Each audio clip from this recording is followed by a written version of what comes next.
And our next and last speaker of the conference actually is, okay, so I didn't practice pronouncing your name, so I'm going to butcher it for just sure. go by the first name, so it's fine. It's absolutely fine.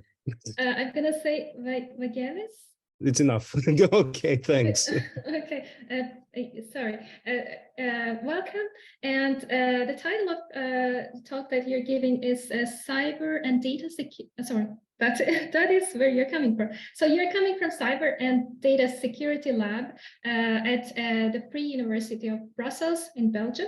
And the title of this talk is The Morality of Private Surveillance Through the AI Lens. Welcome, and please take it away. You're ready. Okay, thank you. Thank you very much for the invitation, to all the organizers, the opportunity to be here. It's been very informative, and hopefully you can see my screen because my computer usually hates to share things. So, but it's okay. Yeah, that's okay. Perfect. Yeah, we can see it. Thank you. That's good. As regards my presentation, I tried to bring together the two previous ones, as described in their abstracts, and try to bring forward a topic that is perhaps little discussed and has not raised much attention so far. And in lack of a better term, I call this private surveillance, knowing immediately that this is not a term met in bibliography or in relevant texts or presentations, because private surveillance is usually confused with surveillance by the private sector.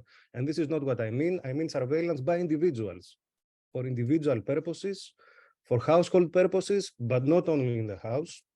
So yeah, this phenomenon is perhaps has not attracted that much attention so far. So I first begin with raising the 4 points that I'm going to talk about and summarize in brief, and then I'm going to explain. So surveillance until now is customarily considered either in terms of state surveillance or corporate surveillance.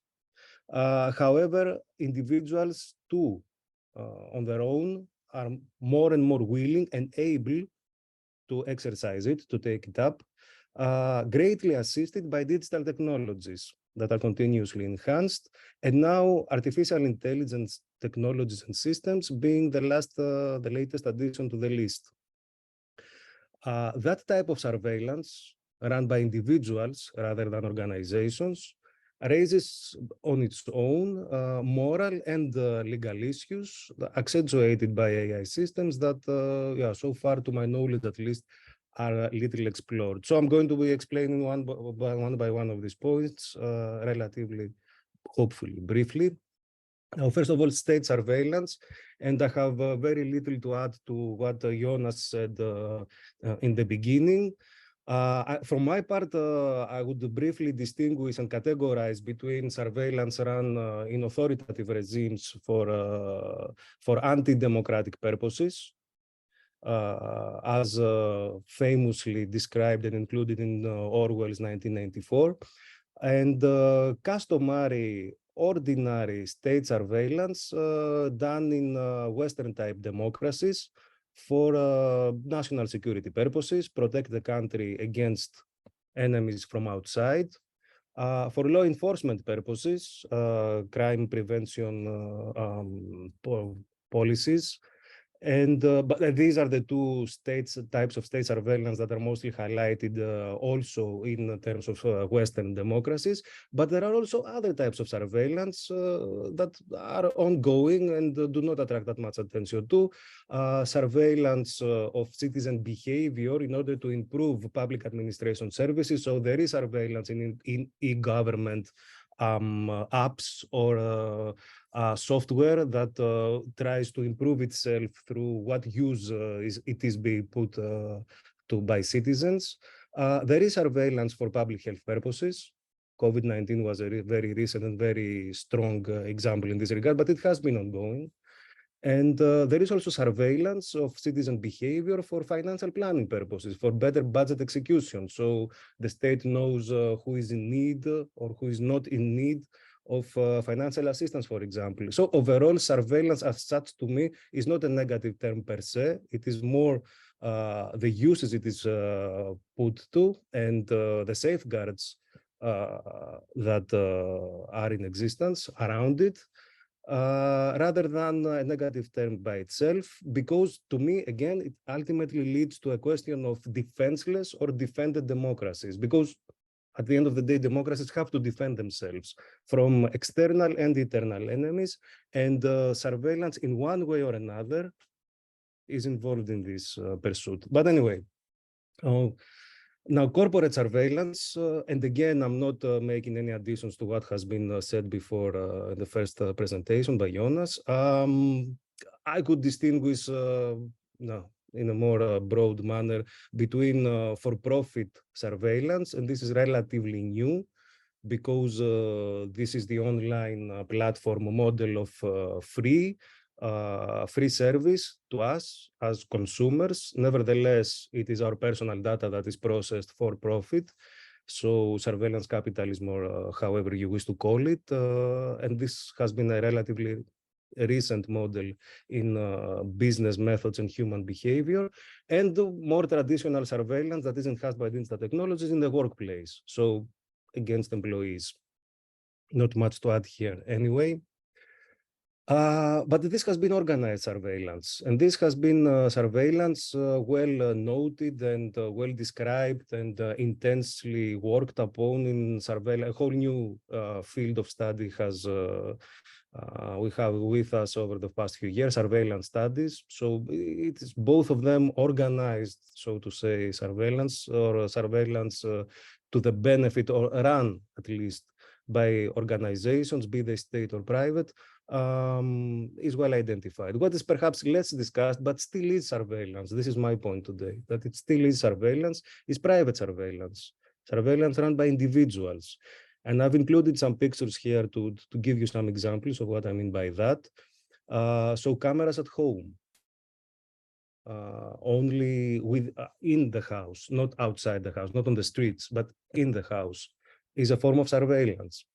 Sensors at home, regulating temperature or consumption, and electricity consumption, etc. It is also a type of surveillance. And then panic buttons for the elderly, if they are normally connected to something, and it is a way of surveillance. And of course, far more famous way of surveillance is GPS trackers that can be attached to kids or even to pets, but I'm not going to go to that domain anyway. But yeah, GPS trackers within the family for family use is another type of surveillance. And then, of course, more internally, more hardware and software oriented is browsing surveillance. When within the family, a member of the family is monitoring what others are browsing over the internet. So all these types could be classified as private, individual-run surveillance. And then comes artificial intelligence that greatly enhances this type of surveillance. So if that type of surveillance was run by, let's call them first generation digital technologies, so cameras and sensors essentially, and internet browsers, so dating back to the 90s or even before that, artificial intelligence greatly enhances the possibilities. Within the home, now everything is interconnected. So we have a smart home, we have Internet of Things, and it's better regulated, it's better monitored, more efficiently. Devices are speaking to each other, all of them at the same time speaking to the persons exercising the surveillance within their household. And to make it a bit more complicated, there is smart cars, so sensors in our cars. In this case, whether it is private or public is a bit more difficult to say, because cars on the outside were running on the streets, if monitored by CCTV cameras, could be public surveillance, then the types of surveillance run by public organizations or even private actors discussed. But if it is within the car itself, if we have installed sensors and smart apps in order to tell us when we need to change tires, or our driving habits and fuel consumption, and what we could do to improve our lessen our fuel consumption, etc., then it becomes surveillance. And of course, a hugely popular example, the quantified self. I included the picture from The Economist anyway, the multiple sensors that we install on our own persons, because up to now I discussed about one person exercising surveillance over other members of the family or members living, moving within a specific domain, be it household, home, or extended home. But now we see that individuals monitor even themselves. We exercise our surveillance upon ourselves. We install we use smart wearables, smart watches, sensors to improve or not, or make better moral decisions, as Adam said, on the basis of ourselves, of our own behavior. But it is again a type of surveillance. If this is the case, then I'd like briefly to raise a couple of moral-related questions, and then I'll raise a couple of law-related questions. And yeah, the first would be, how is private surveillance different to state surveillance or corporate surveillance, in the sense that, is it more acceptable? Perhaps it is. One could argue that perhaps it is more acceptable, private surveillance, than something run by organizations. Nevertheless, please note that the end result and the end objective of surveillance, even within the household, is control. We need to control things around us, or even people around us, even for the most beneficial and benevolent purposes, but still we do. It is control, the end objective of that. And as is also the case with state and public and private organizations running surveillance. And same as this type of surveillance, private surveillance is also exercised horizontally to whoever enters the house, lives in the house, does something in the house. Catching the observed most of the times unaware. And I'll come back to that in a minute. And in the same line of reasoning, is this observation at the end of the day? Is this data collection, or is it surveillance? And this is why I included this book by Balzac, because he wrote a treatise on different types of walking, different types of people, because practically, if I remember correctly, he was sitting in a cafe in Paris last century before, and he was observing passers-by, and then he wrote a treatise based on his observance of passers-by on gait, what our way of walking reflects and reveals about us, etc., etc. So it's very nice reading anyway, whether you agree with it or not. But what essentially he did, and what is common and inherent in humans, is to observe. Can this be surveillance if it is technologically enhanced and systematized? Or is this still observation? So that's something also to consider. And at the end of the day, is surveillance ultimately connected with the individual's wish to know? Because, okay, we can discuss about organizations' wish to know and whether it should be granted, they should be granted their wish, and under which safeguards for the society as a whole. When it comes to individual, is it more acceptable for them to know, regardless of the source of information, how it's gathered, how it's being processed? Is it because suddenly the focus changes from organized actors to individual actors? Do we change also our mentality and say, yes, in this case, surveillance is fine? No limits whatsoever. And discussing about limits brings me to the lawfulness of private surveillance. So, to my knowledge, again, the only context or content that private surveillance is regulated, or in fact not regulated, but expressly so, is within the GDPR. So for non-Europeans, the EU's instrument for personal data processing regulation. And in it, there is a household exemption, very specific, very concrete, been with us since its predecessor in 1995, the EU Data Protection Directive, which excludes from all data protection scope, all of the requirements, any household processing. So whatever processing is done in the house is excluded from the GDPR. And also there is Article 7 of the Charter of, again, in EU context, because this is what I know, Article 7 of the EU Charter of Human Rights, everyone has the right to respect for his or her private and family life, home, and communications. And I imagine the same would be in the US or elsewhere in Western democracies, that the house is excluded. But this is my point exactly. When the house becomes an object of surveillance, the extended house, not simply the four walls around us, but the extended house and the extended household, meaning individuals, can this remain to be the case? Because surveillance, as enhanced by digital technologies, is increasingly intrusive. Because please consider that once you install cameras, of course, it can be because your kids may be in trouble or your sick parents may need assistance, or you maybe have a member in the family that has special needs and needs to be monitored. So all good purposes, but you do not generally switch off the cameras when there is somebody perhaps cleaning the house, so domestic assistance, or somebody working in the house, small works, or even a party, or even when you have visitors in the house. You generally do not stop the recording in these cases, and this is intrusive. It's increasingly unjustifiable because under the GDPR, again and again, I'm going to EU law, there are rights of children as regards their data processing, not specifically, of course, within the household context, more on online social networks, but still rights of children when it comes to digital technologies are an increasing topic. And then there are, of course, the rights of the elderly or the people with special needs, because, okay, monitoring can be fine, but if it is in terms of personal care for these people, but when it isn't technologically enhanced, it's 24, it is AI assisted, perhaps including ethical decisions, as Adam said, on what to do in certain cases, then it may become, if not unjustifiable, then at least something to consider. And of course, I do not even dare to go into within this presentation to the topic of IoT, Internet of Things, and who owns the data.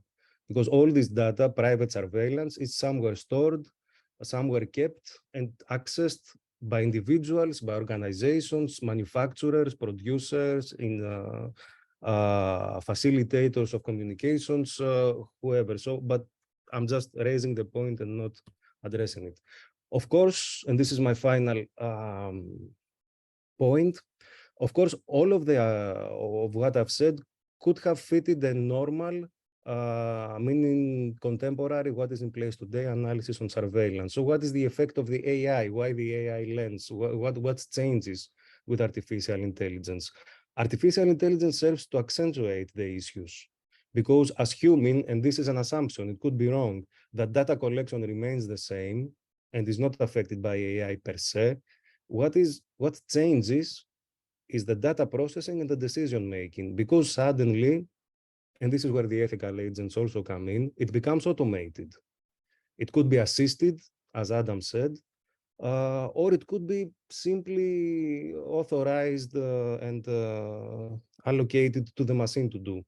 In such and such case, if there is an increase of temperature of that and that person within my household, then such and such a decision is taken. It could be automated.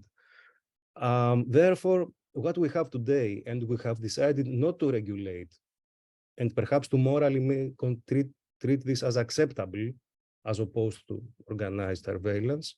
So what is today an observation exercise for personal uses and human decision making, because even on cameras, it is us as individuals, even running the cameras or running the sensors, that make the decision of doing something or not doing anything. But if it is relegated to AI, then we have automated decision making. AI gives us this opportunity, and I imagine Adam's presentation showed that it's far more advanced than I imagined before I entered this conference, that it could be the case in the future, that decisions would be given out to the machine.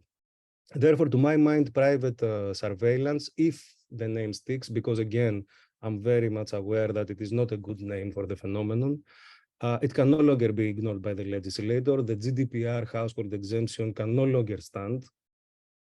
And but however, I have no thoughts on how this would best be regulated. So this is just raising a flag, but giving no solution on what to do next. So thank you.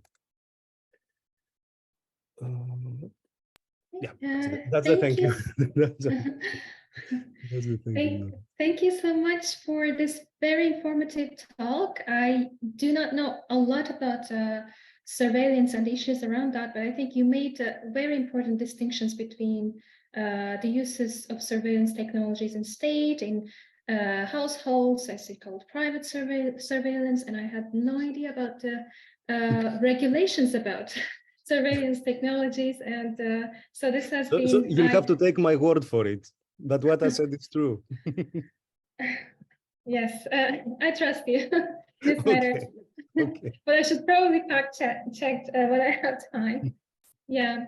So yeah, I mean, I have some points, questions, comments in my mind. But before again, I would like to ask the audience, of course, do you have any questions, comments, feedback for our speaker?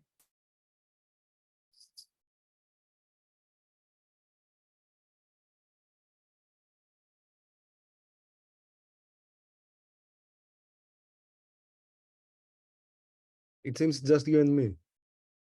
Yes, I think I waited 10 seconds. So I'm going to go ahead, and maybe someone else has another question while I was just bringing up my points. So yeah, I mean, there are a lot of issues that came to my mind while you were talking about the uses of surveillance technologies, and asking which kind of surveillance technologies in which contexts are acceptable and which should be regulated in the right way. And I mean, as you probably know, about a couple of issues that came up before in the other talks as well were like which surveillance technologies undermine the autonomy of the individual, and also maybe the autonomy of the state, corporate institutions, and that was an issue that came to my mind. And also the issue of consent as well has been discussed by a lot of people, and I was especially thinking about this. So consent, the notion of consent, it usually comes to mind when a state kind of asks for things or collects data and stuff like that. But I feel like the way that you talked about how surveillance technologies are used in households as well, I think the consent at that private level, or maybe like the level at home, should also be considered, and not only when it comes to inviting people to your party, that their consent, but also your own children, perhaps your own household as well. I think there should be some sort of understanding consent and kind of household regulation about that. But what do I know? And yeah, so okay, let me come to my question. My question is about the practical solutions, or solutions at the level of regulation. So you said that the GDPR should start thinking about putting up some regulations for what you called private surveillance technologies as well. And I was just wondering if you have like a concrete suggestions or thoughts about what kind of regulations should be in place. Yeah, that's a good question. Actually, I don't.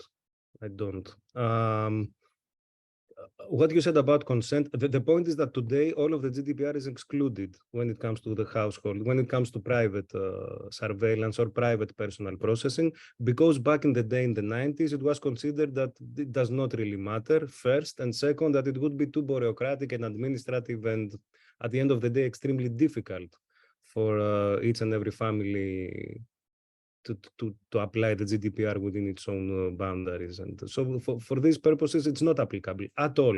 So the discussion on consent is not applicable when it comes to household private surveillance. It's totally excluded. GDPR does not apply at all. So no consent to anybody, be it private parties or, I don't know, children.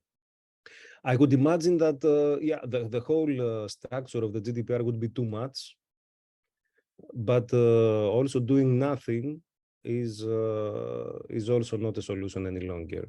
So something in between, but I'm not certain exactly what. Yeah, no, I agree that Yeah, I agree that in some way it might be like intrusion of privacy to regulate your household surveillance. In some ways, it's also counterintuitive, right? But and on the other hand, our intuition says that it's kind of wrong at some levels. So yeah, I was just I think that's an interesting question to work on. Yeah. Does anyone else have any questions, comments, or feedback?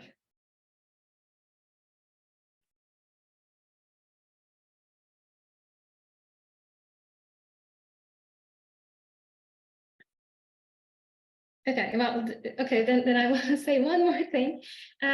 So I think the work of Balzac that you mentioned was really interesting about like mere observation and kind of systematic AI-assisted data collection and collection of the data and storing the data and then distribution of data. These are all like maybe different levels of issues regarding data ethics. So mere observation, so you kind of ask, I think rhetorically, would mere observation be okay? Or is it better than systematically storing and collecting the data? And I feel like it would also depend on the person who is observing others, right? Because if they have like a very good memory, and if they remember everything that they observed and maybe noted down things, and then they are like unethical people, or they kind of distribute or share this information with others, could be wrong. I can imagine it being wrong. But on the other hand, if a person who doesn't even remember what they had for lunch or something like that, then maybe not. But yeah, I think there are different issues, different questions at the level of observation, mere observation, and data collection, and data storing, and distribution and use of the data. So I think that was a very important difference that we made over there.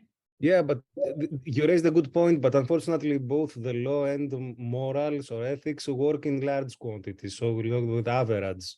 So they cannot distinguish if it is an extraordinary person or it's very difficult to distinguish. Perhaps we reach a point in the future where technology will assist us in making distinctions, but for the moment we are working with averages when we are legislating or deciding what is moral and what is ethical and what is not. We have to do this that way. So extraordinary persons are, in one way or another, not included. Yeah. Okay. Well, if anyone else doesn't have any other questions or comments, I think this is the end of the session and the end of the conference. And I would like to thank you again, Vagelis, for your very important talk. And I would like to thank to all the organizers and all the presenters, all the attendees for making this conference possible. And I hope to see some of you in other occasions, in other events in the future. And thank you so much.